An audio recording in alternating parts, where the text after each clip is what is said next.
Osha mabango juu.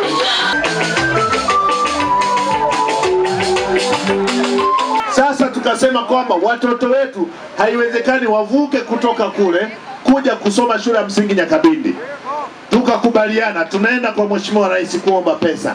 Mheshimiwa Rais ameleta milioni 393 kwa ajili ya kujenga shule mpya ya Gagabali. Ndebo na gayandi jogo zengwa. Wana Gagabali ngoe wanile. Ngoe na madarasa hako mukaga wangu. Umwende Samia Kundo na Masanja. Pigeni makofi mengi.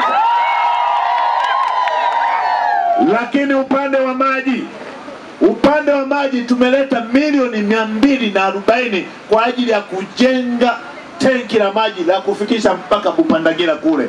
Hayo yote ni mafanikio ndani ya kipindi cha miaka 5. Pigeni makofi kwa Daktari Samia.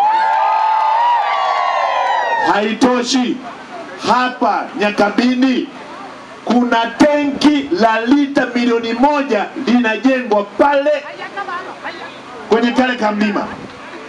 Huu ni mradi wa kutoka Ziwa Victoria katika mradi wa bilioni 440 ambapo kuna dutwa tenki linajengwa. Lakini na hapa Nyakabindi, kwa sababu tunajua Nyakabindi watu ni wengi, wanahitaji maji safi na salama. Hatutaki kusubiri maji ya visima virefu, tunataka maji ya uhakika. Tunajenga lita milioni 1 iko pale. Na mabomba mwanja huko wanangu. Mwanja kwa wana. Na huo mradi mimi ndo naibu waziri wa maji. Ndio maana unaenda kwa haraka. Mradi huu mpaka sasa tumefikia 42% ya utekelezaji wake. 40% ngapi? Na 2 ya utekelezaji wake. Kwa hiyo ndugu zangu, niwaombe swala la maji kwa upande wa hapa Nyakabindi tunaenda kumalizana nalo. Mheshimiwa Mwenyekiti, kama hujui, kata ambazo zimebarikiwa kuwa na miradi mikubwa ya maji ni pamoja na kata ya Nyakabindi. Hata ukienda Udimaswa pale, tunao mradi mwingine mkubwa zaidi wa milioni 700 umewekwa pale wapi? Udimaswa, kwa ajili ya kata ya Nyakabindi. Jipigeni makofi mengi sana.